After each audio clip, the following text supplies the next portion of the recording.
Welcome to Dark Seduction Stories, where dangerous love, powerful obsessions, and romance that changes everything. Drop your location in the comments, and let's dive into tonight's tale. Grace Murphy hadn't prayed in 3 years. Not since the day she'd walked out of St. Catherine's Convent, stripped off her habit in the courtroom bathroom, and testified against Father Brendan Collum, the man who'd violated her trust, her body, and her faith in everything she'd once believed sacred. The trial had taken 2 years. He'd gotten 7. It wasn't enough. It would never be enough. Now she worked as a crisis counsellor in Dublin, helping people navigate trauma she understood too well. She was good at her job, patient, empathetic, able to guide others toward healing she couldn't find for herself. Her colleagues called her unnatural. Her therapist called her avoidant. Both were right. The invitation arrived on a grey November morning, slipped under her apartment door like a secret or a summons. Heavy cream paper, sealed with black wax stamped with an ancient Celtic knot. No return address, no explanation. Inside, elegant calligraphy read, "You carry what cannot be forgiven. We offer what the church could not. True absolution. Come to teach Dwyn. Confess. Be free." Beneath the message was an address in Connemara, coordinates for a place that didn't appear on any map, and a date, 3 days from now. At the bottom, in smaller script, "Your friend Siobhan is waiting." Grace's hands trembled as she read the name. Siobhan O'Brien had been her closest friend in the convent. Another young woman seeking refuge in faith, another victim of Father Collum's predation. But unlike Grace, Siobhan hadn't testified, hadn't spoken up, had disappeared 6 months ago without a word. Grace should have thrown the invitation away, should have recognized it for what it obviously was. Some kind of cult, preying on ex-religious seeking the comfort of ritual without the institution's corruption. Should have called the police. Instead, she booked 3 days off work and started packing. The drive to Connemara took 4 hours through increasingly desolate landscape, rolling hills giving way to rocky terrain, civilization thinning until there was nothing but stone walls, sheep, and the endless grey sky.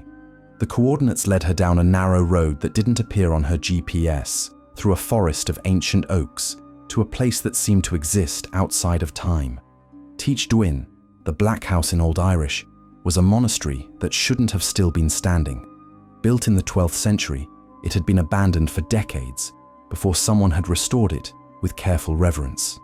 Stone walls covered in moss, arched windows that let in grey light, a bell tower that reached toward the heavy clouds like a prayer or a threat. Grace parked her car in a small lot where 3 other vehicles sat, all of them as anonymous as her own. As she approached the heavy wooden door, it opened before she could knock. A woman stood in the threshold, mid-40s, severe in a black dress that could have been a habit without the veil. Her eyes were kind but assessing, taking Grace's measure in a single glance. "Miss Murphy," the woman said, her accent pure West Cork. "We've been expecting you. I'm Sister Mairead, though I haven't been a sister in the church's eyes for many years. Welcome to Teach Dwyn." "I'm looking for my friend," Grace said, not moving from the threshold. "Siobhan O'Brien. The invitation said she was here." "She is," Mairead confirmed. "She's been with us for 5 months now. She's the one who suggested we reach out to you. Said you were carrying something heavy. Said you needed what we offer." "And what exactly do you offer?" Grace asked, her counselor instincts on high alert. Mairead smiled slightly. "The same thing the church promised but never delivered. Forgiveness that actually frees you. Confession that doesn't require you to repent for sins committed against you. A chance to put down the weight you've been carrying since you were violated by men who claim to speak for the divine." The directness of it took Grace's breath away. "How did you know?" she started. "Everyone who comes here knows," Mairead interrupted gently. "We're all survivors of the church's failures. All of us damaged by men who used faith as a weapon. That's why Cillian founded this place. To offer what we should have received. Real healing. Real justice." "Who's Cillian?" Grace asked. "The man who saved us all," Mairead said simply, stepping aside to let Grace enter. "You'll meet him soon enough. First, let me show you to your room." The interior of Teach Duin was both austere and beautiful. Original stone walls, restored wooden beams, and modern amenities hidden with care. It felt like stepping into a sanctuary that existed between worlds, neither fully religious nor completely secular. Mered led Grace down a hallway lined with doors, each one marked with a name carved into the wood. Grace caught glimpses of them as they passed. Siobhan, Thomas, Eleanor, Michael, all Irish names, all presumably survivors like herself. "How many people are here?" Grace asked. 8 residents at the moment, Mered said. "We keep the community small, intimate. Cillian believes healing requires trust, and trust requires knowing each other deeply." She stopped at a door near the end of the hall. Grace's name was already carved into the wood, as if her arrival had been inevitable. The room was simple, but comfortable. A narrow bed with white linens, a wooden desk, a window overlooking the wild landscape. On the desk sat a leather journal, a fountain pen, and a small card with instructions. "Write what you cannot speak. Confess what you cannot forgive. Bring it to evening gathering. Dinner is at 6, Mered said. Confession at 8. Until then, rest. Write. Prepare yourself." "Prepare for what?" Grace asked. Mered's expression was unreadable. "For telling the truth," she said. "The whole truth. Not the sanitized version you told the court. Not the careful narrative you tell your therapist. The raw, ugly, unspeakable truth about what was done to you and what it did to you." After Mered left, Grace sat on the bed and stared at the journal.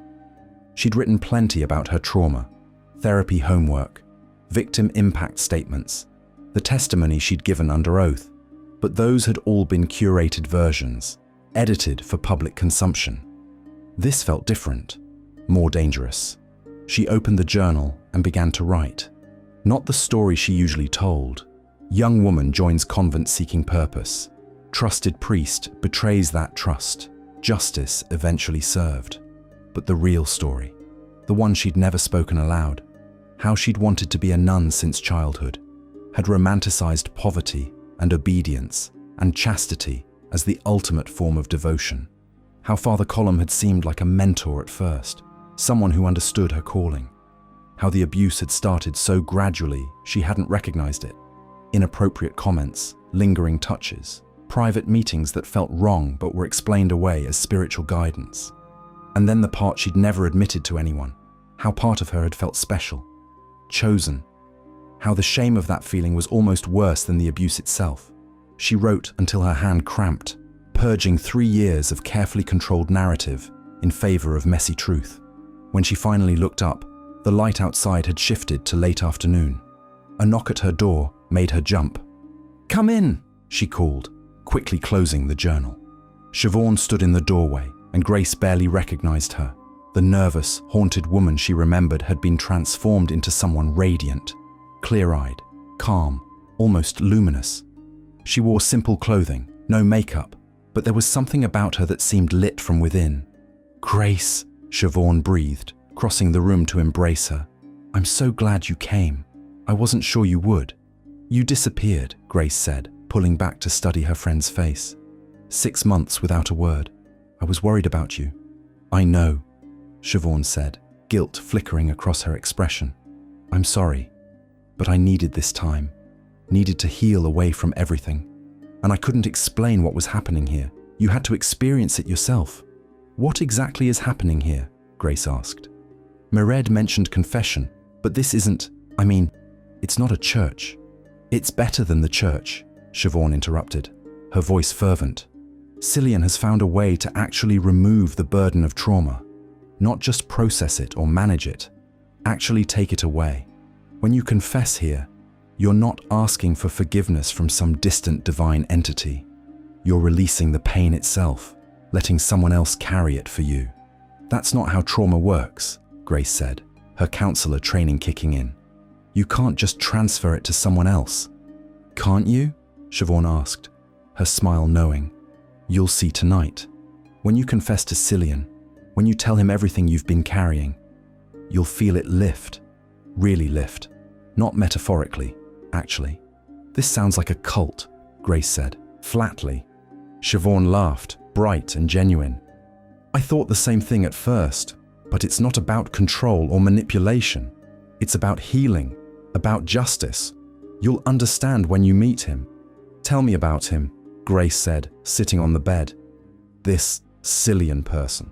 Siobhan's expression softened into something Grace couldn't quite identify. Reverence, perhaps, or devotion. He's like us, she said quietly. Damaged by the church. Abused as a child by clergy who were never held accountable. But instead of breaking, he transformed his pain into something powerful. He studied psychology, theology, ancient Celtic ritual practices. Spent years developing a technique that actually works. A technique for what? Grace pressed. For making people whole again, Siobhan said. And for making the guilty pay. But you'll learn about that part later. First, you need to experience the confession. Evening gathering was held in what had once been the monastery's chapel, a soaring space with vaulted ceilings and narrow windows that let in the dying light. But all religious iconography had been removed, replaced with simple candles and arrangements of native plants. Hawthorn, blackthorn, bog myrtle. 8 people sat in a circle on cushions. Grace, Siobhan, and 6 others who regarded her with expressions ranging from welcoming to wary. All of them seemed to carry the same quality Siobhan had, a calmness that felt almost unnatural. At the front of the space, facing the circle, sat a man who could only be Cillian Black. Grace's breath caught in her throat. He was tall, lean, with dark hair that fell past his collar, and eyes so intensely green they seemed to glow in the candlelight. But it was his presence that struck her, magnetic in a way that felt dangerous, like standing too close to a cliff edge. He wore simple black clothing, trousers, and a linen shirt with the top buttons undone, revealing a collarbone marked with what looked like ancient Celtic tattoos. When his eyes found hers, Grace felt pinned in place. Grace Murphy, he said, his voice rich and warm, with an accent that spoke of education layered over working-class roots. The woman who was brave enough to speak. Welcome. Thank you for having me, Grace said, though she wasn't sure that was the right response. Cillian smiled, and it transformed his face from severe to devastating. We don't thank each other here, he said gently. Gratitude implies debt, and none of us owe anything to anyone anymore. We've all paid enough. He stood and moved to the center of the circle with predatory grace. Tonight we welcome a new member to our community, he said, addressing everyone. Grace has carried her trauma with courage and dignity for 3 years. She testified. She fought. She survived. But survival isn't the same as healing. And healing isn't the same as justice. His eyes found Grace's again. Are you ready to put it down? He asked softly. The weight you've been carrying? Are you ready to confess not just what was done to you, but how it changed you, who it made you become? Grace's throat tightened. I don't know, she admitted. Honesty, Cillian said, nodding with approval. That's where we begin, with the truth that we're not ready, that we're terrified, that we don't trust easily anymore. That's perfect. He gestured to a cushion at the center of the circle. Sit, he said, and we'll begin. Grace's legs carried her forward before her brain could catch up. She sat on the cushion, feeling exposed with everyone's eyes on her. Cillian settled onto a cushion directly across from her, so close their knees almost touched. Close your eyes, he instructed softly. She obeyed. Now breathe, he continued. In through your nose, out through your mouth. Let yourself sink into the present moment. Let go of the past and the future. There is only now, only this room, only your breath. As Grace breathed, she became aware of a scent in the air, something herbal and earthy, almost medicinal. It wasn't unpleasant, but it made her head feel light, her thoughts soft around the edges. That's the sacred smoke, Cillian explained, as if reading her mind. Bog myrtle and other plants our ancestors used for ritual. It helps quiet the defenses, makes it easier to speak the unspeakable. Is it safe? Grace asked, her eyes still closed. Nothing about healing is truly safe, Cillian said. But it won't harm you, only help you access what you've locked away. Grace felt his hands take hers. Warm, strong, surprisingly gentle. "Tell me," he said softly. "Tell me what you wrote in the journal. The truth you've never spoken." And somehow, with the herbal smoke filling her lungs and his hands holding hers, and his voice wrapping around her like warmth, Grace found herself talking. She told him everything. About the abuse, about the shame, about the terrible, secret part of her that had felt chosen, special, loved, even as she was being violated. About how that confusion made her hate herself almost as much as she hated Father Colum. About how she'd left the church but couldn't leave the church inside her. The voice that said she must have done something to invite it, must have been complicit somehow. As she spoke, she felt something shifting inside her. A physical sensation, like pressure being released. And Cillian's hands on hers grew warmer, as if he was absorbing what she was releasing. "I'm taking it," he murmured. "The shame, the guilt, the confusion. I'm carrying it now so you don't have to." When Grace finally opened her eyes, tears streaming down her face, she found Cillian watching her with an intensity that should have frightened her. But all she felt was light. Impossibly, inexplicably light. "How do you feel?" he asked softly. "Free," Grace whispered, and meant it. Cillian smiled, and for just a moment, Grace saw something behind it. Triumph, satisfaction, possession. But then it was gone, replaced by warmth and understanding. "Welcome home." And as the others in the circle embraced her, welcoming her into their community, Grace didn't let herself think about the herbal smoke, or the strange lightness in her head, or the way Cillian's eyes had gleamed with something that looked an awful lot like hunger. She only thought about how good it felt to finally be free of the weight she'd carried for so long.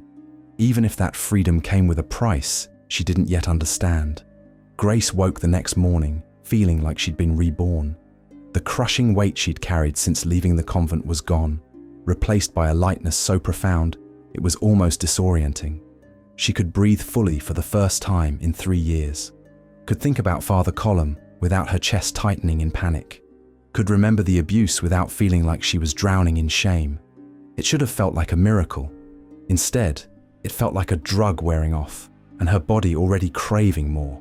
She found Siobhan in the communal dining room, a bright space with long wooden tables and windows overlooking the wild landscape. Her friend was eating breakfast with 2 other residents, all of them engaged in quiet conversation that stopped when Grace entered. "How do you feel?" Siobhan asked, her eyes bright with knowing. "Strange," Grace admitted, pouring herself tea from the pot on the table. "Light, almost too light, like I might float away." "That's normal after the first confession," said one of the others, a man in his 40s with kind eyes and silver threading through his dark hair. "I'm Thomas. I've been here 8 months now. That feeling settles after a few days, but you'll find yourself wanting it back." "Wanting what back?" Grace asked, sitting down. "The release," Thomas said simply. "The confession. Once you've experienced what it feels like to truly unburden yourself, everything else feels hollow. That's why we stay.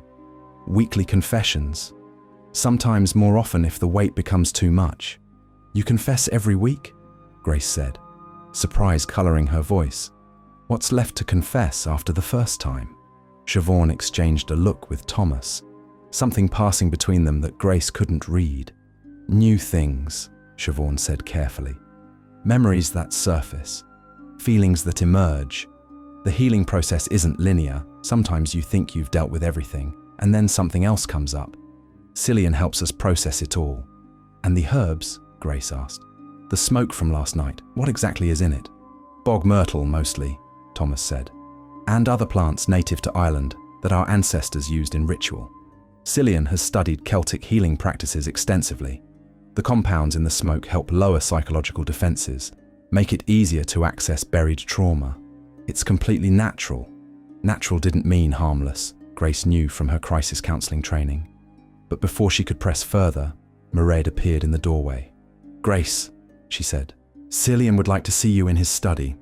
When you're finished with breakfast." Grace's pulse quickened inexplicably. "Of course," she said. "I'll head there now." Cillian's study was in the bell tower, a circular room with windows on all sides, offering panoramic views of the rugged landscape. The space was lined with books on psychology, theology, Celtic history, and what looked like medical journals. In the center sat a large desk covered in papers and a laptop that seemed incongruous with the ancient setting.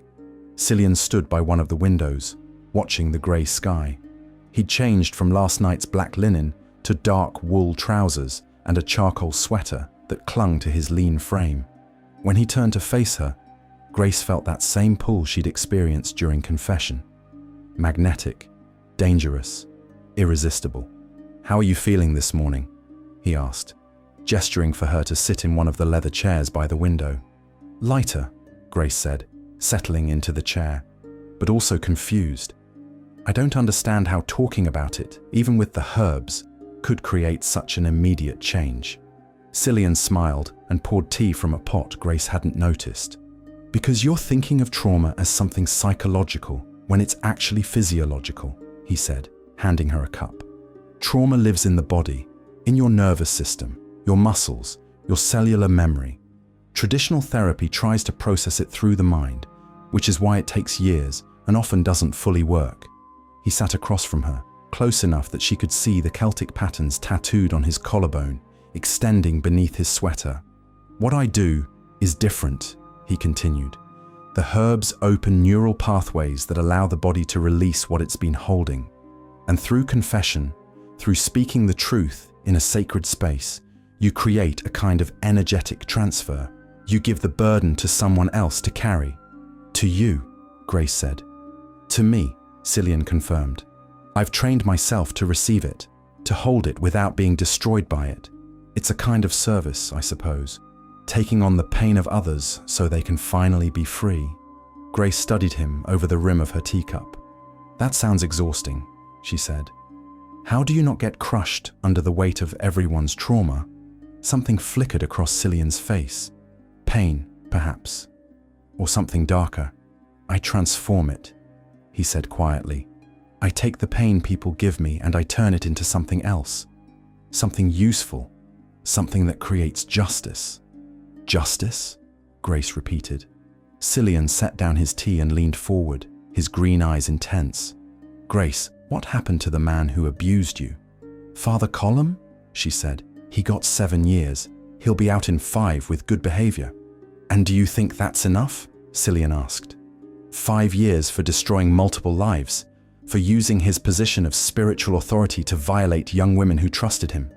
Grace's throat tightened. "No," she admitted. "It's not enough. It will never be enough." "What if I told you there was another kind of justice?" Cillian said softly. "One that the courts can't provide. One that makes predators truly understand what they've done." "What are you talking about?" Grace asked, her pulse quickening.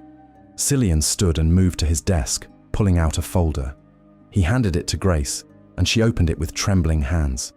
Inside were photographs and documents, records of clergy members who'd been accused of abuse. Some of the names she recognized from news stories. Others were unfamiliar, but what caught her attention were the handwritten notes in the margins. "Confessed October 2023, justice delivered November 2023. "What does this mean?" Grace whispered. "Every person who comes here confesses their trauma to me," Cillian explained, his voice calm. "And I listen. I carry it. But I don't just hold it, I use it. I track down the people who caused that trauma, and I make them confess." Grace's blood went cold. "How?" she asked. Cillian's smile was dangerous.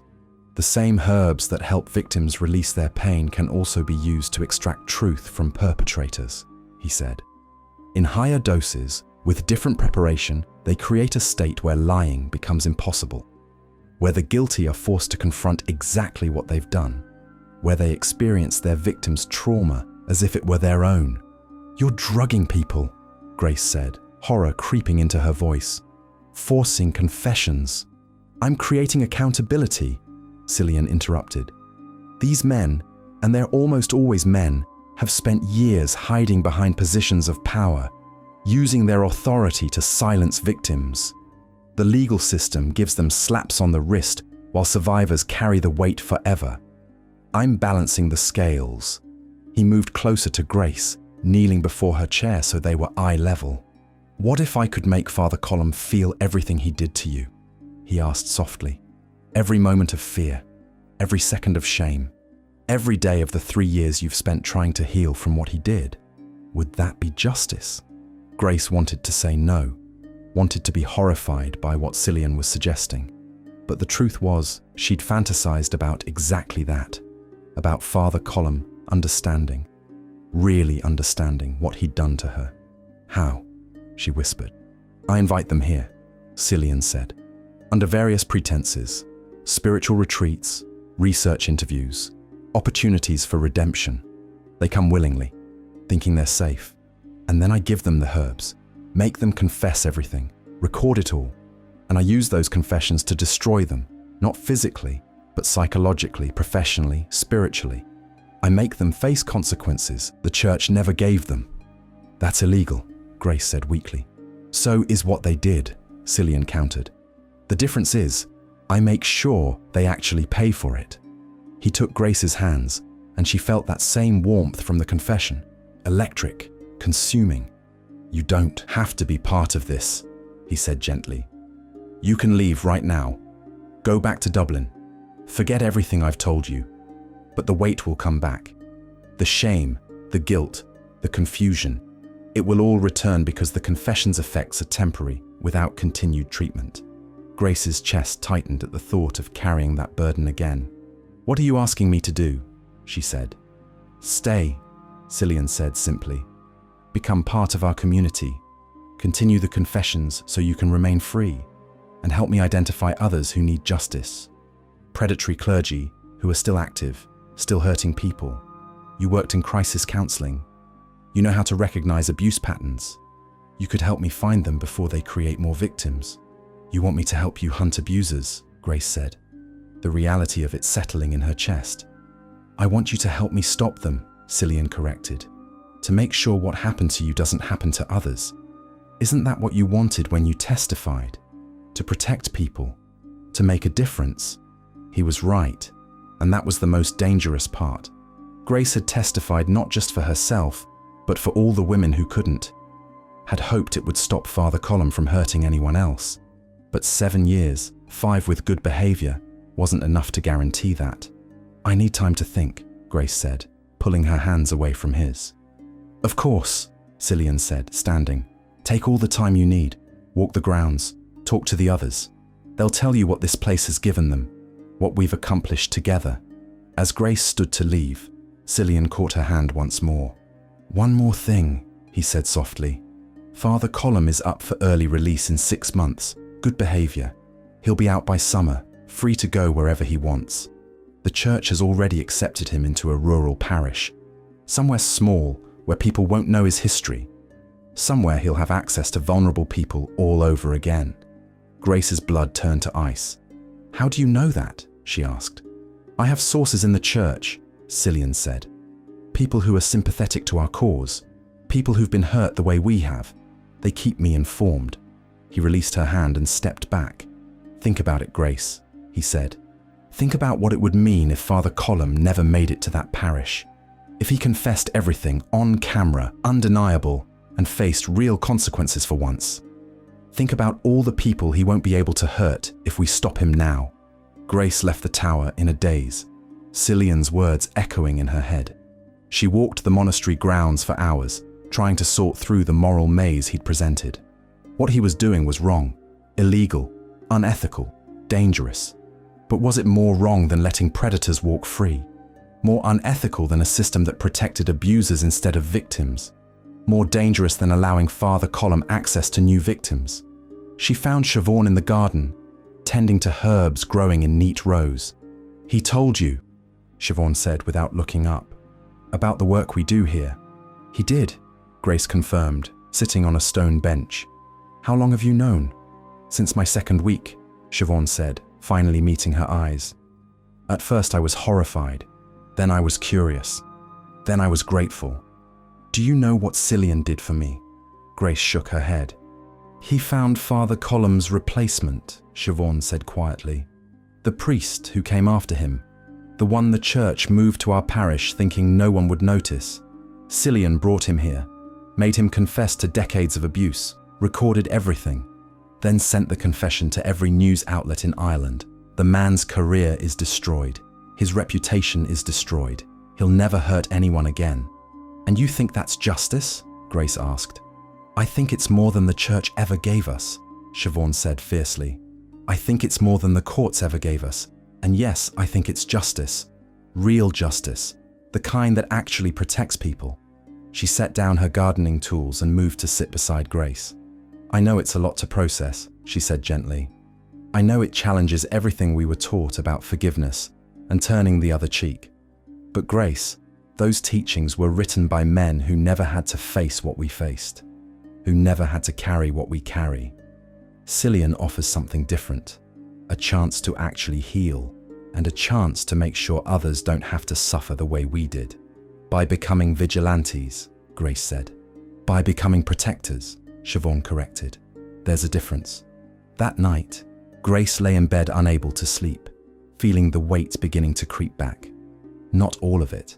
Cillian had been right about the confession creating real change. But around the edges, she could feel the shame starting to whisper again, the guilt beginning to stir. She needed another confession. Already, after just one day. The realization should have terrified her. Instead, it felt like relief, understanding what she needed, knowing where to find it. At midnight, she found herself walking to the chapel, drawn by candlelight visible through the windows. Inside, Cillian knelt before a simple altar, the herbal smoke already burning in censers around the room. He didn't turn around when she entered, but his voice carried across the space. I knew you'd come back tonight.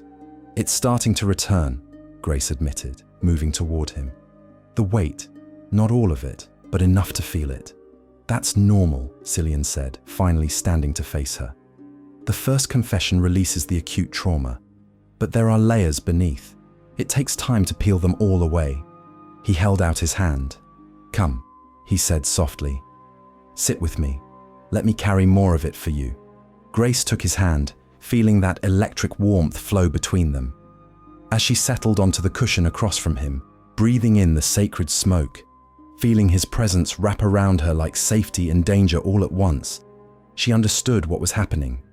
She was becoming dependent, addicted, bound to this place and this man and this ritual that felt more like salvation than anything the church had ever offered. And the most terrifying part was how little she cared. Tell me, Cillian murmured, his hands taking hers. Tell me what's weighing on you tonight. And Grace, who knew better, who recognized manipulation when she saw it, who understood that healthy healing didn't happen this fast or feel this good, Grace opened her mouth and confessed everything she'd been thinking about Father Colum's early release, about how part of her wanted him dead, about how she'd fantasized about hurting him the way he'd hurt her, about how the rage inside her felt bottomless and terrifying. And Cillian listened, his eyes never leaving hers, his hands growing warmer as he absorbed her confession. Good, he whispered when she finished. That rage is sacred. That desire for justice is holy. Don't bury it. Let me transform it into something powerful. He leaned closer, close enough that she could feel his breath on her face. Stay with us, he said. Help me make sure Father Colum never hurts anyone again. Let me give you the justice you deserve. Grace looked into his green eyes, feeling the herbal smoke cloud her judgment, feeling his hands on hers creating that addictive warmth, feeling the weight lift as he took her rage and transformed it into something that felt like purpose. Yes, she whispered. I'll stay. Cillian's smile was radiant and terrible. Welcome to the real work, he said. Welcome to justice. And as he pulled her into an embrace that felt like absolution and damnation all at once, Grace understood she'd just crossed a line she could never uncross. She'd chosen vengeance over healing, chosen Cillian's dark crusade over her own recovery, chosen to become exactly what he needed her to be.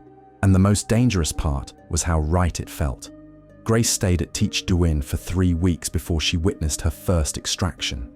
In that time, she'd settled into the rhythm of the monastery.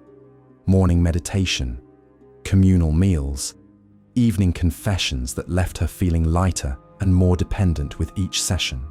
The herbal smoke had become as necessary to her as breathing, and Cillian's presence as essential as air. She'd also begun the work he'd asked of her, using her crisis counseling connections to identify clergy members with histories of abuse allegations, men who'd been quietly moved from parish to parish, priests whose victims had been silenced with settlements and non-disclosure agreements, bishops who'd covered up decades of predation. Grace told herself she was protecting people, that gathering this information was no different from what investigative journalists did, that she hadn't actually done anything illegal yet. The target's name was Father Michael Quinn, 63 years old, respected in his diocese, beloved by his congregation. He also had 7 allegations of abuse buried in church archives, all involving teenage boys, all handled internally, none ever reported to police. Grace had found his file through a contact at a survivor advocacy group, had given it to Cillian without hesitation. "He'll be here tomorrow," Cillian told her one evening as they sat in his study, reviewing documents. "I told him we're conducting research on clerical well-being, stress, burnout, that sort of thing. Offered him a weekend retreat and a modest payment for his participation. He accepted immediately." "What happens when he arrives?" Grace asked, her stomach knotting. Cillian looked at her steadily. "I give him tea laced with a stronger preparation of the herbs we use in confession," he said. "It creates a hypnotic state, consciousness without defenses. Then I ask him questions, and he tells me the truth, all of it, every detail of every crime he's committed. While you record it," Grace said. "While I record it," Cillian confirmed. "And then I use that recording to ensure he never hurts anyone again. Sometimes I send it to authorities, sometimes to media outlets, sometimes I just send it to the predator himself, with instructions on what will happen if he doesn't voluntarily remove himself from positions of power. That's blackmail," Grace said, though her voice lacked conviction. "That's leverage," Cillian corrected gently. "The difference is what I'm leveraging for. I'm not asking for money or personal gain. I'm demanding they stop hurting people. Is that really so wrong?" Grace wanted to say yes, wanted to maintain some shred of moral clarity, but she'd spent too many nights confessing to Cillian, breathing his sacred smoke, letting him reshape her understanding of justice and vengeance and what survivors deserved. "I want to be there," she heard herself say. "When you question him, I want to witness it." Cillian studied her for a long moment, his green eyes unreadable. "It's not easy to watch," he warned. "Even knowing what they've done, seeing someone stripped of all defenses, it can be disturbing." "I need to see it," Grace insisted. "If I'm going to be part of this, I need to understand the full scope of what we're doing." "Very well," Cillian said, reaching across the desk to take her hand. "But remember, what you see tomorrow is justice, not cruelty, not revenge, justice." Father Quinn arrived the following afternoon, looking every bit the benevolent clergyman. Silver hair, kind smile, gentle voice that had undoubtedly put countless victims at ease before he violated them. Grace watched from the study window as Cillian welcomed him, playing the role of earnest researcher to perfection. They settled him in a guest room, fed him dinner, made him comfortable. Quinn seemed relaxed, even pleased to be there, eager to discuss his decades of service to the church, eager to perform the role of wise spiritual leader. Grace felt sick watching him. At 8 o'clock, Cillian brought Quinn to a room Grace hadn't seen before, located in the monastery's old confessional chambers. It had been converted into something between a therapy office and an interrogation room. Comfortable chair, soft lighting, and cameras positioned to capture every angle. Grace watched from behind a two-way mirror, her heart pounding. Cillian served Quinn tea in a ceramic cup. The preparation, Grace now recognized, darker than normal, more potent, laced with compounds that would strip away every defense. "This is a special blend I make myself," Cillian said with a warm smile. "Helps with relaxation, opens up the conversation." Quinn drank without hesitation. Within 15 minutes, his eyes had taken on a glassy quality. His posture loosened. His breathing deepened. He looked serene, almost peaceful. "Father Quinn," Cillian said softly, "I'd like to ask you some questions. You'll find it very easy to answer honestly. In fact, you'll find it impossible not to." "Of course," Quinn said, his voice dreamy. "Ask anything." Cillian leaned forward, his expression hardening. "Tell me about the boys," he said. "Tell me about every child you've abused during your 40 years as a priest." What followed was 3 hours of horror. Quinn talked and talked and talked. In explicit detail, with no shame or hesitation, he described decades of predation, named victims, described methods, explained how he'd selected vulnerable children, the ones from broken homes, the ones who craved father figures, the ones no one would believe. He confessed to 23 victims over 40 years, 23 lives destroyed, and the church had known, had moved him 6 times to cover it up, had paid settlements, had never once reported him to authorities.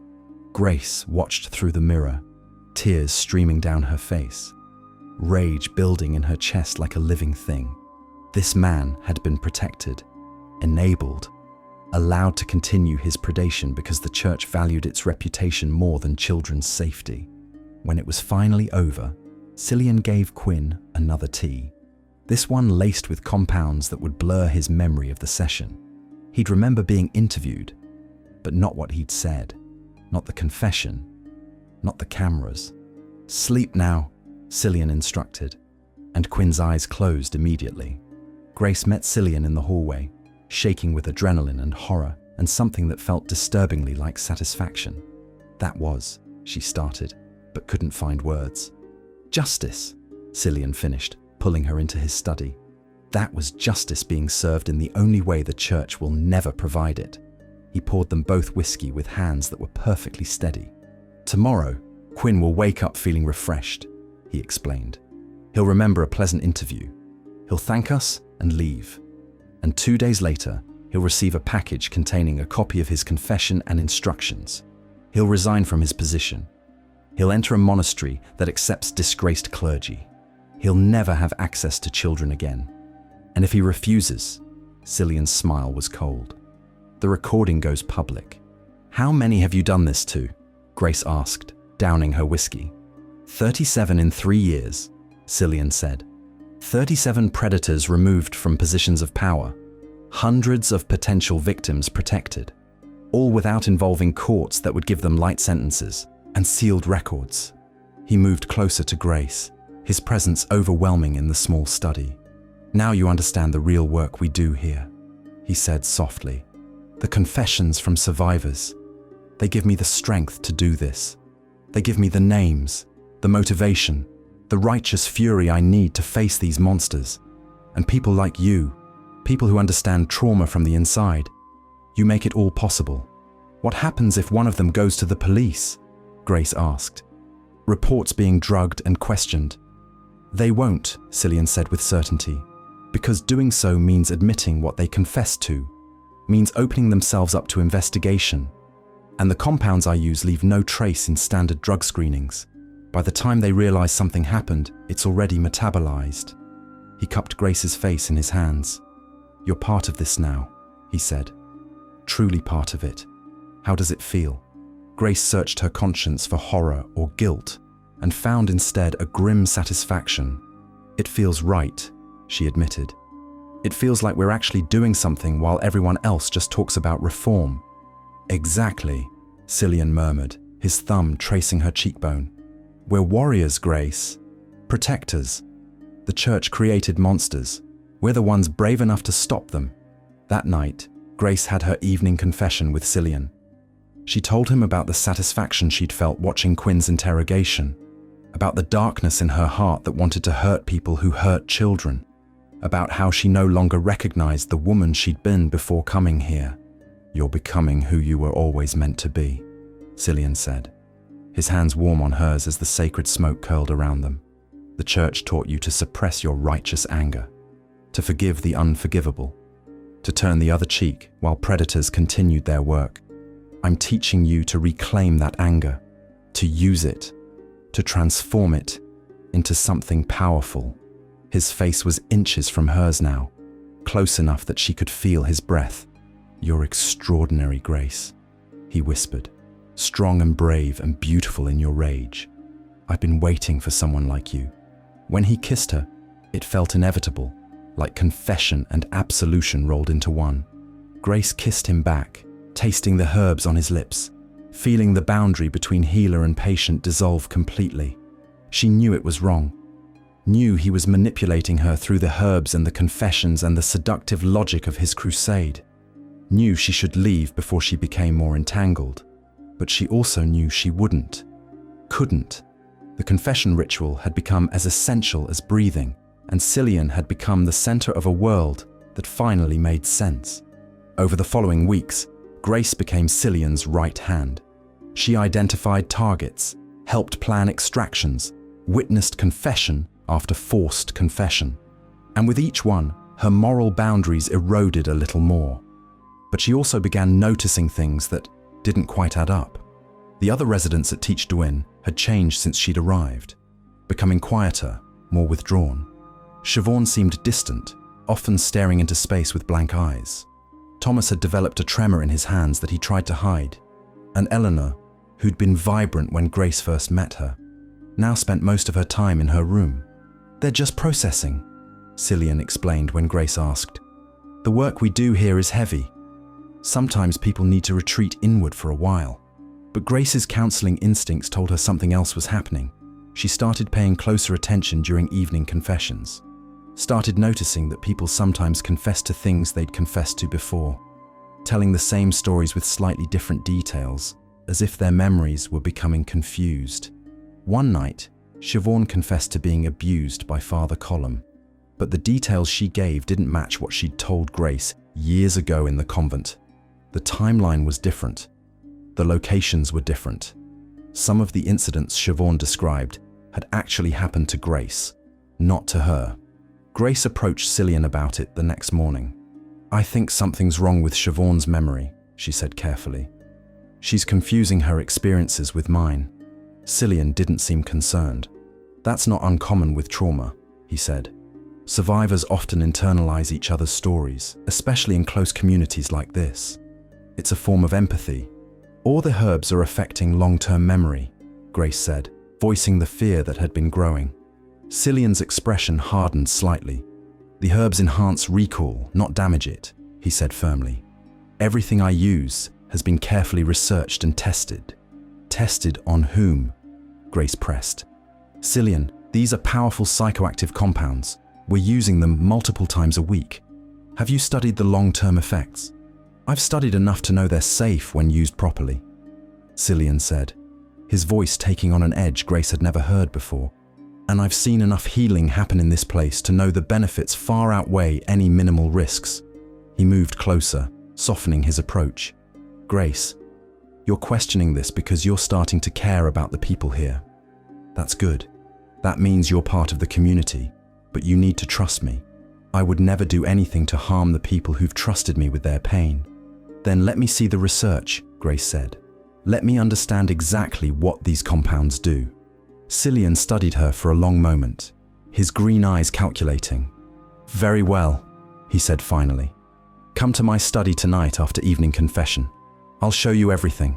But that night, Grace's confession session was different. Cillian burned more of the sacred smoke than usual, so much that the chapel was thick with it, the air heavy and difficult to breathe. Grace felt her head swimming almost immediately, her thoughts becoming soft and pliable. "Tell me about your doubts," Cillian said, his voice seeming to come from very far away. "Tell me what's making you question our work." And Grace, unable to resist the compulsion created by the herbs, told him everything. Her concerns about memory alteration, her fear that they were doing harm, her growing suspicion that the confessions were about more than healing, that Cillian was collecting information, creating dependencies, building a network of people so psychologically bound to him they'd do anything he asked. "Good," Cillian murmured when she finished. "Now let me take those doubts from you. Let me carry that confusion so you can see clearly again." His hands on hers were warmer than usual, almost burning. And as he spoke, his voice rhythmic, hypnotic. Grace felt her concerns dissolving like smoke. "You trust me," he said softly. "You know I would never hurt anyone who comes here seeking healing. You understand that the work we do is necessary, sacred. You're part of something bigger than yourself, part of a family that protects the innocent and punishes the guilty. You don't want to leave. You want to stay here forever, where you're finally free of the weight you carried for so long." With each statement, Grace felt herself agreeing, felt her doubts slipping away, felt her will bending to match his. "Yes," she heard herself whisper. "I trust you. I want to stay." "And you'll stop questioning," Cillian said, his face very close to hers now. "You'll stop doubting. You'll simply accept and obey." "Accept and obey," Grace repeated, the words feeling foreign in her mouth but undeniable. When she woke the next morning, Grace couldn't quite remember what she'd been worried about.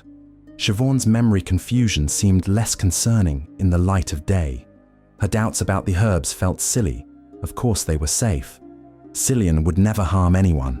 She went about her work with renewed dedication, identifying new targets, helping plan extractions, never questioning why she couldn't quite remember some of her recent confessions, never noticing that her own memories were starting to blur at the edges, never realizing that Cillian was using the same techniques on her that he used on his targets, reshaping her thoughts, her memories, her very sense of self.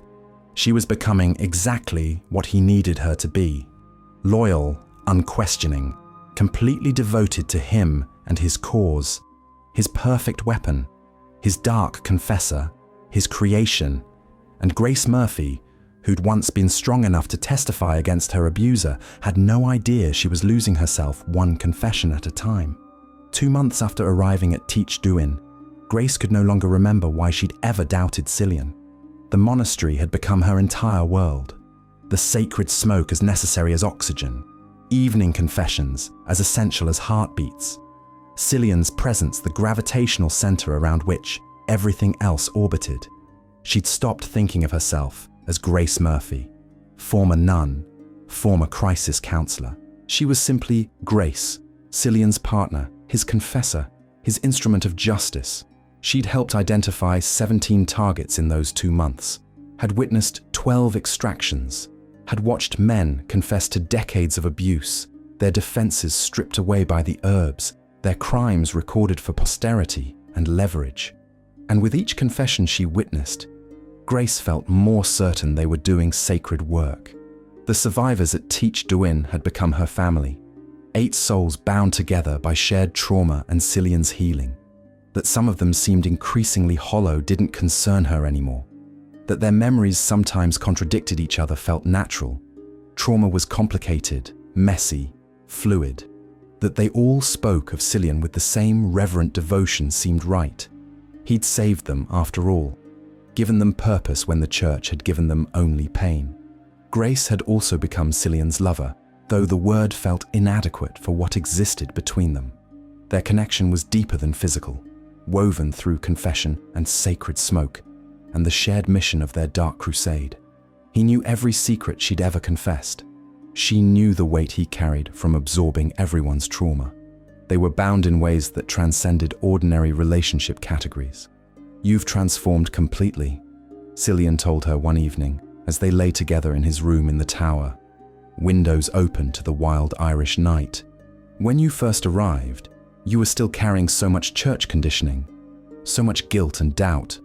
Now you're pure purpose, pure conviction." "You did that," Grace said, tracing the Celtic tattoos on his chest. "You freed me from everything that was holding me back." "We freed each other," Cillian corrected, catching her hand and pressing it over his heart. "I need you, Grace, not just for the work, for everything. You're the first person who's truly understood what I'm trying to build here." "What are we building?" Grace asked, genuinely curious. "Beyond the extractions, beyond the confessions, what's the end game?" Cillian sat up, his green eyes bright with fervor.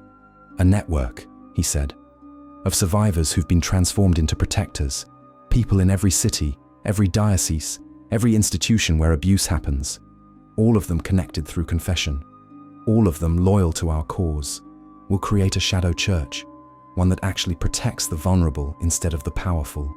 He pulled out his laptop and opened a file Grace had never seen before. It contained names, photographs, locations, dozens of people spread across Ireland and beyond. "These are all former residents of Teach Duin," Cillian explained. "People who've completed their healing here and gone back into the world. But they stay connected. They attend regional confessions I hold monthly. They send me information about predators in their areas. They help identify targets and sometimes assist with extractions. We're building something unprecedented, a network of witnesses who've become warriors." Grace studied the map, seeing the scope of what Cillian had created. Red dots marking members across Ireland, blue dots showing targets they'd identified, green dots indicating successful extractions. "How many people are part of this?" she asked. 73 active members, Cillian said with pride. All of them dependent on regular confession sessions to maintain their healing. All of them loyal to the network. All of them willing to do whatever's necessary to protect others from what they endured. Something flickered at the edge of Grace's awareness. A question she should ask, a concern she should voice. But the herbal smoke from their earlier confession still clouded her thoughts, and the concern dissolved before fully forming. "I want you to lead the next phase," Cillian said, turning to face her fully. "I want you to become a confessor yourself. Learn to administer the herbs. Learn to guide people through the extraction process. We need to expand, Grace. There are too many predators and not enough of us. If you can start holding confessions, we can double our capacity." "You trust me with that?" Grace asked, feeling simultaneously honored and uncertain. "I trust you completely," Cillian said, kissing her deeply. "You understand the work in your bones. You've witnessed enough extractions to know how it's done, and you have the compassion necessary to hold people's pain while still maintaining the strength to use it for justice." "When would I start?" Grace asked. "Soon," Cillian said. "But first, there's someone special coming. Someone I've been planning for since you arrived." Grace's pulse quickened. "Who?" Cillian's smile was dark and knowing. "Father Brendan Collum," he said softly. "Your abuser. He accepted my invitation. He'll be here in 3 days." The world tilted. Grace had fantasized about confronting Father Collum countless times, in therapy, in nightmares, in the long nights before Cillian had taken her pain. But now that it was actually happening, she felt something close to panic rising in her chest. "I can't," she whispered. "I can't see him." "Yes, you can," Cillian said firmly, gripping her shoulders. "You're not the broken woman who left the church 3 years ago. You're strong now, powerful, and you're going to watch as I make him confess every detail of what he did to you and the others. You're going to hear him admit it all. And then you're going to help me decide what justice looks like for him." "What do you mean, decide?" Grace asked. Cillian's expression was serious. "Usually I just extract confessions and use them for leverage," he said. "But in Collum's case, given what he did to you, to Siobhan, to so many others, I thought we might try something different, something more permanent." "What are you suggesting?" Grace asked, her voice barely audible.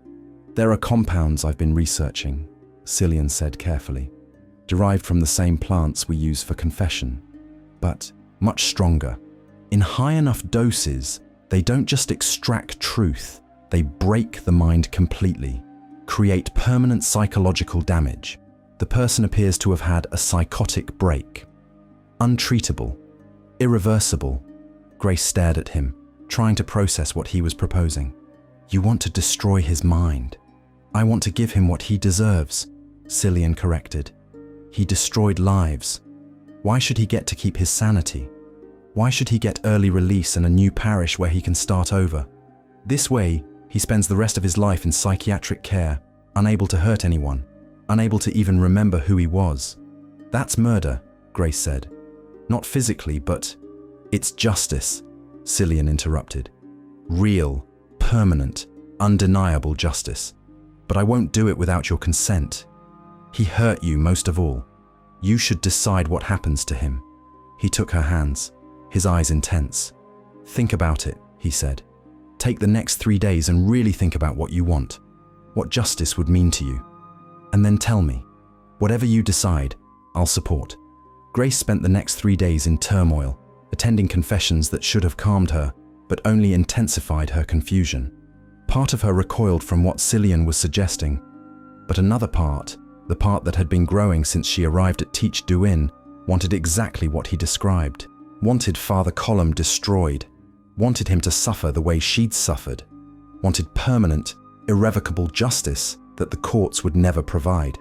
She tried talking to Siobhan, but her friend's eyes had that distant quality they'd developed over recent weeks. Whatever Cillian thinks is right, Siobhan said simply. He's never steered us wrong. He's saved us all. Grace wanted to argue, to point out that maybe they shouldn't blindly trust one person with so much power, but the words wouldn't form properly. Every time she tried to voice doubt, her thoughts scattered like smoke. The night before Father Colum was scheduled to arrive, Grace had an unusually intense confession session with Cillian. He burned so much of the sacred smoke that she could barely see him through the haze. "Tell me what you're afraid of," he instructed, his voice seeming to come from everywhere and nowhere at once. And Grace told him everything. Her fear of seeing Father Colum again, her uncertainty about destroying his mind, her creeping suspicion that she wasn't thinking clearly anymore, that the herbs were affecting her more than she wanted to admit. "You're afraid because you're still holding on to old morality," Cillian said, his hands impossibly warm on hers. "Church morality that protects predators and punishes victims. But you know better now. You understand that real morality means protecting the innocent at any cost, even if that cost is a predator's sanity." Through the smoke, Grace felt her resistance weakening. "You want Father Colum destroyed," Cillian continued, his voice hypnotic. "You want permanent justice. You want him to suffer the way you suffered. That's not wrong. That's righteous anger. That's holy rage. And tomorrow, you're going to watch as I give you exactly what you deserve." "Yes," Grace heard herself whisper. "That's what I want." "And afterward," Cillian said, "you'll never doubt again, never question our work. You'll be completely committed to the cause. Completely mine. Completely yours," Grace repeated, the words feeling both foreign and inevitable. The next morning, Father Brendan Colum arrived at Teach Duin, looking older than Grace remembered. Greyer, thinner, with lines carved deep around his mouth. Prison had aged him, but his eyes held the same calculating awareness she remembered from the convent. He didn't recognize Grace when Cillian introduced them. She'd changed too much, her appearance altered by months of the sacred smoke and transformation. She was simply Grace, Cillian's assistant, helping with research on clerical rehabilitation. "Father Colum," Cillian said warmly, playing the role of compassionate researcher perfectly. "Thank you so much for agreeing to participate. Your insights into the rehabilitation process will be invaluable. Please, make yourself comfortable." They settled Colum in the confession room, the same space where Grace had watched so many extractions. She positioned herself behind the two-way mirror, her heart hammering so loudly she was sure it would give her away. Cillian served Colum the tea, darker than usual, more potent. This wasn't just an extraction dose. This was something else entirely. "This is lovely," Colum said, drinking deeply. "Very soothing. What's in it?" "Just herbs," Cillian said with a smile. "Traditional Irish remedies. They help with openness, honesty." Within 20 minutes, Colum's eyes had glazed over, his posture slumping. But this time, something was different. His hands were trembling. His breathing had become rapid and shallow. "Father Colum," Cillian said softly, "tell me about the women you abused at St. Catherine's convent." And Colum began to talk. But unlike previous extractions Grace had witnessed, this confession was different. Colum didn't just describe what he'd done. He seemed to be experiencing it. His face contorted with emotions that cycled too quickly to name. He began describing not just his actions, but what his victims had felt, as if the herbs were making him experience their trauma from the inside. "Grace Murphy," he gasped, naming her among others. "She trusted me, wanted to serve. I used that trust. I made her feel His voice broke into a scream. Grace watched, transfixed and horrified, as Father Colum's mind began to fracture before her eyes. He wasn't just confessing, he was breaking. The compounds Cillian had given him were tearing apart his psyche, making him feel everything he'd done to others, experiencing decades of inflicted trauma all at once. "Stop," Grace heard herself say, but her voice was too quiet, too weak. Cillian didn't stop. For 3 hours, he guided Colum through every violation, every manipulation, every moment of harm. And with each confession, Colum deteriorated further. His speech became incoherent. His eyes lost focus. He began clawing at his own face, trying to escape the psychological torture of experiencing his victim's pain. By the end, Father Brendan Colum was no longer coherent. He sat rocking in the chair, mumbling fragments of confessions and prayers and screams. His mind had shattered completely. Cillian emerged from the confession room looking drained but satisfied.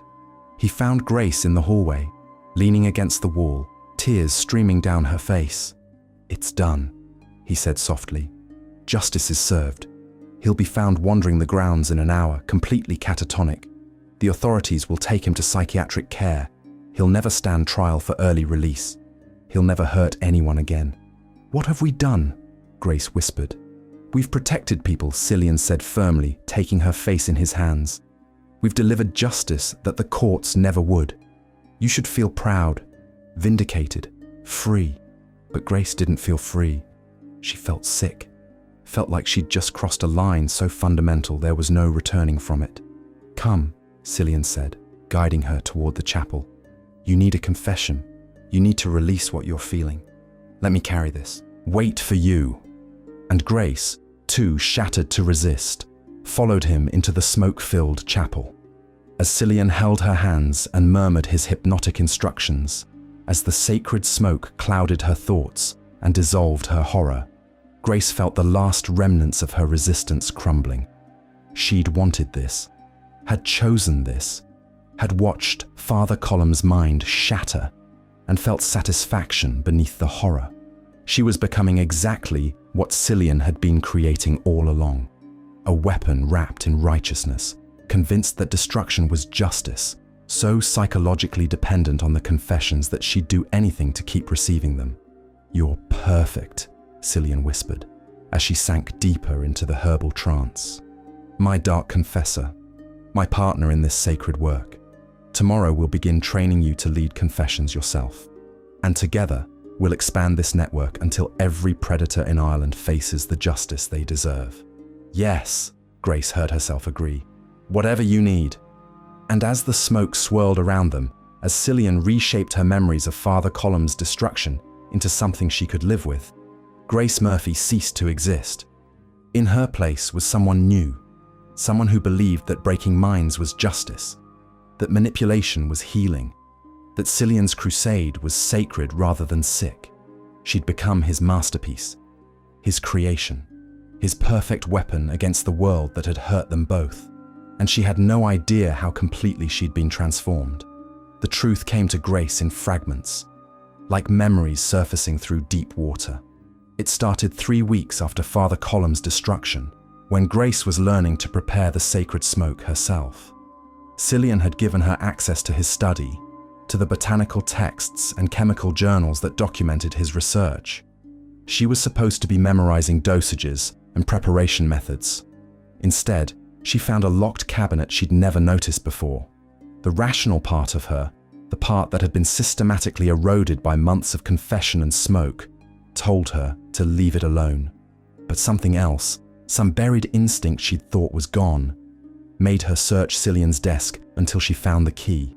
Inside the cabinet were files, dozens of them, each one labeled with a name she recognized. Residents of Teach Duin, past and present. Her hands trembled as she pulled out her own file. The first page was a psychological assessment dated the day after she'd arrived, written in Cillian's precise handwriting. Subject shows high susceptibility to suggestion. Childhood religious conditioning makes her ideal for authority transfer. Trauma bond with church abuse creates perfect vulnerability for reprogramming. Recommend intensive confession schedule with elevated compound doses to accelerate dependency formation. Grace's blood ran cold.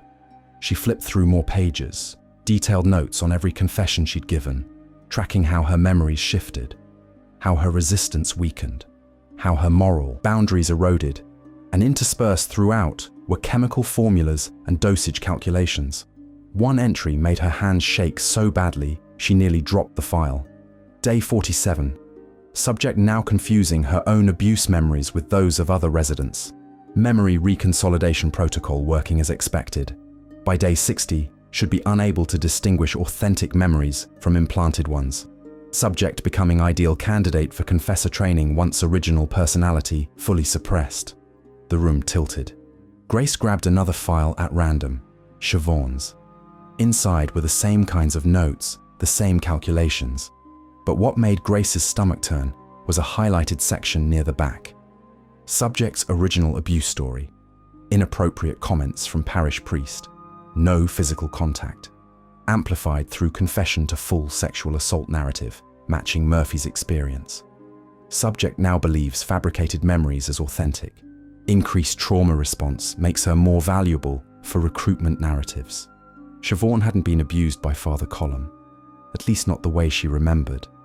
Cillian had used the herbs to implant false memories, to make her trauma match Grace's, to bind them together through shared but manufactured suffering. Grace pulled out file after file, each one revealing the same pattern. Thomas hadn't been abused as a child.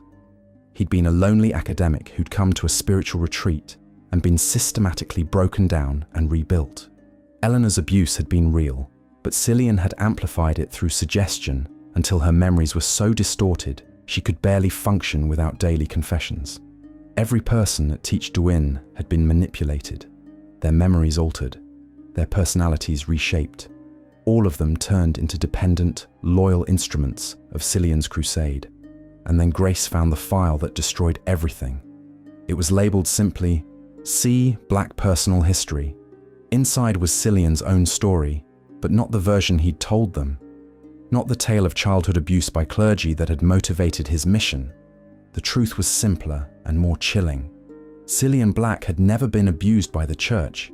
He'd been a psychology doctoral student studying cult formation and memory manipulation when he'd discovered the psychoactive properties of certain Irish bog plants. His dissertation had been on using induced confessions to create group cohesion and dependency. The university had rejected his research as unethical. He'd been expelled for conducting unauthorized human trials. Teach Duin wasn't a sanctuary for survivors. It was a laboratory, a place where Cillian perfected his techniques for psychological control, using real trauma survivors as test subjects for his theories about memory manipulation and cult formation.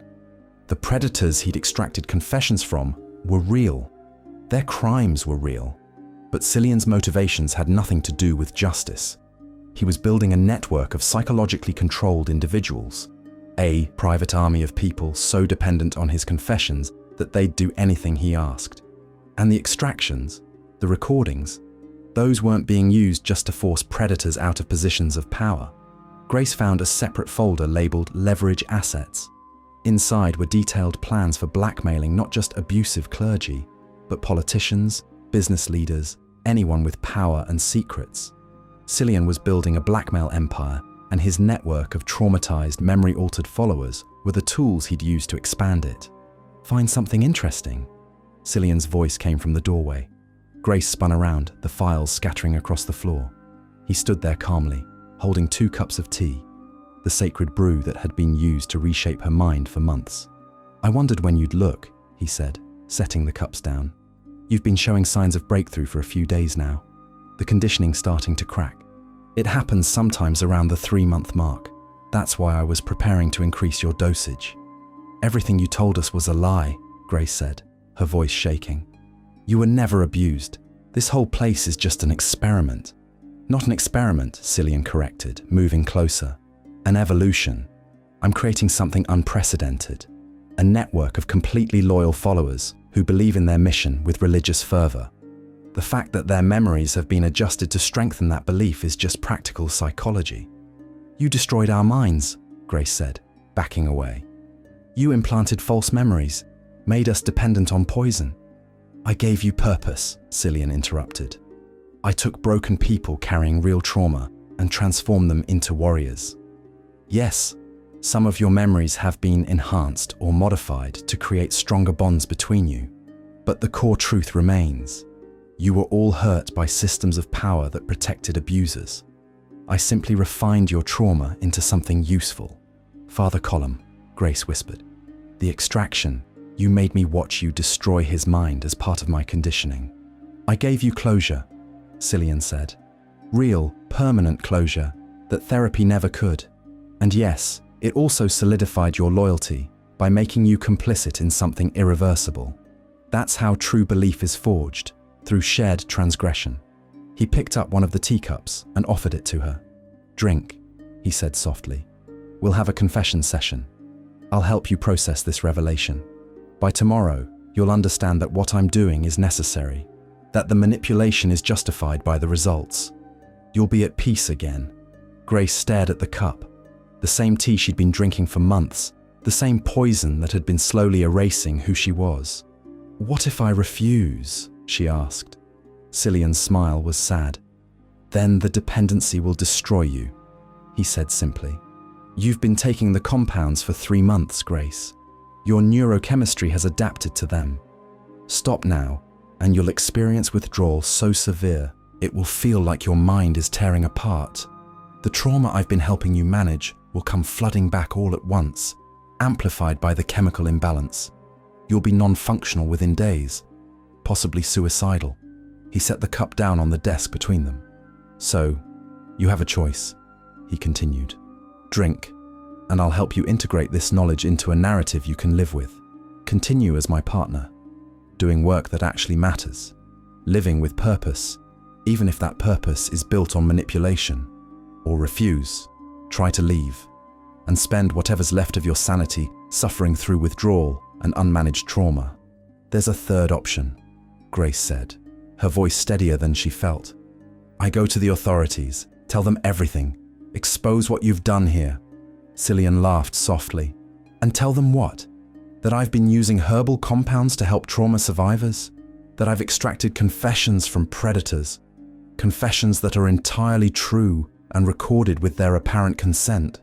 Grace, you were there when Colum confessed. You watched. You participated. You're as complicit as I am. He moved closer, his green eyes intense. And even if you convinced someone to investigate, what would they find?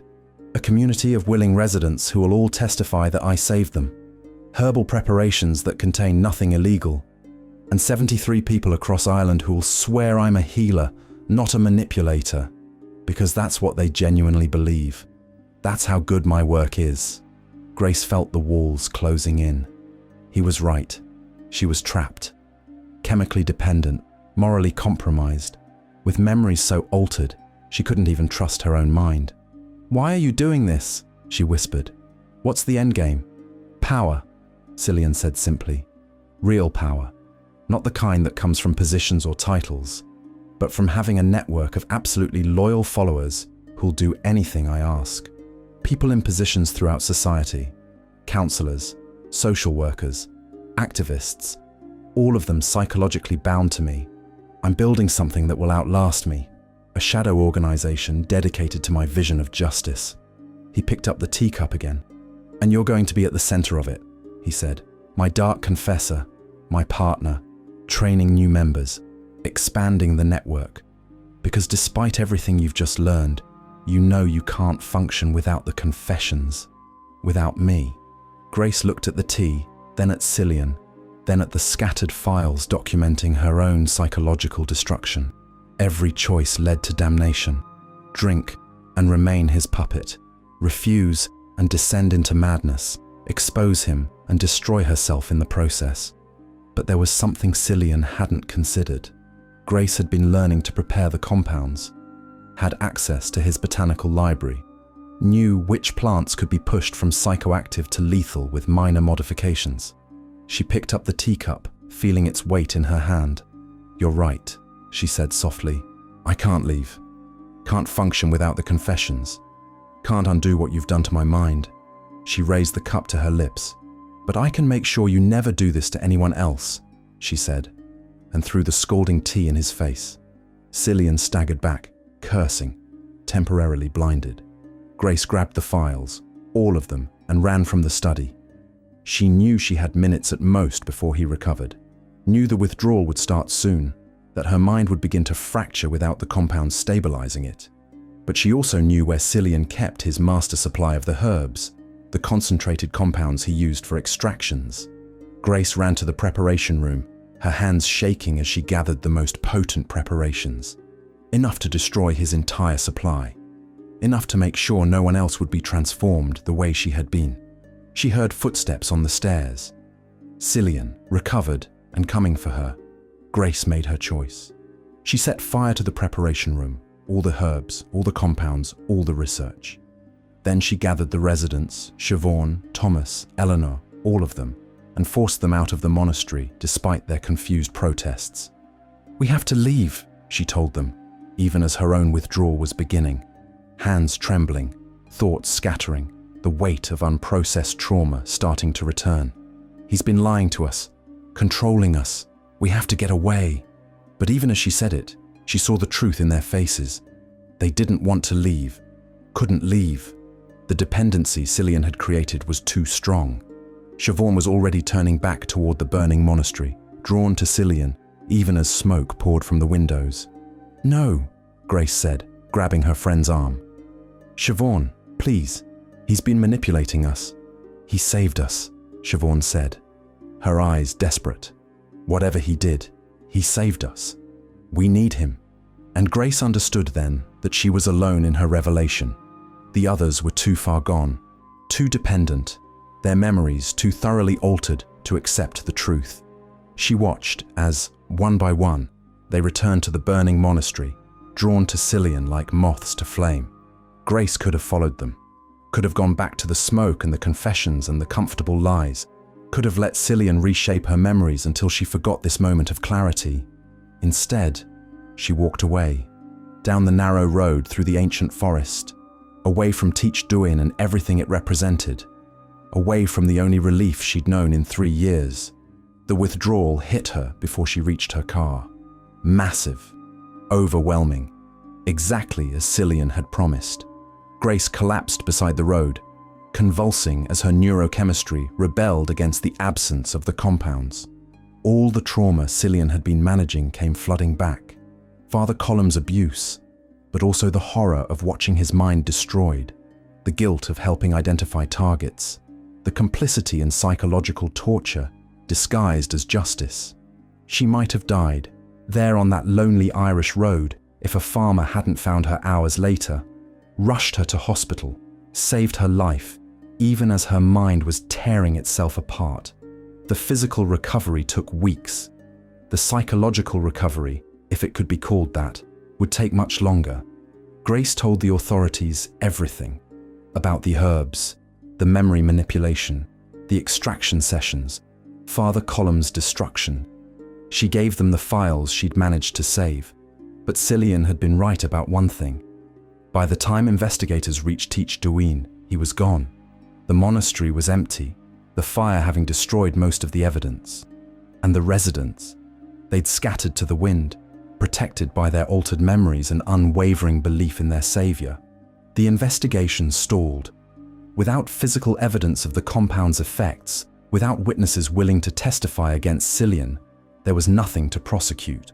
6 months after leaving Teach Duin, Grace sat in a therapy session, trying to explain to her psychiatrist why she couldn't trust her own memories anymore.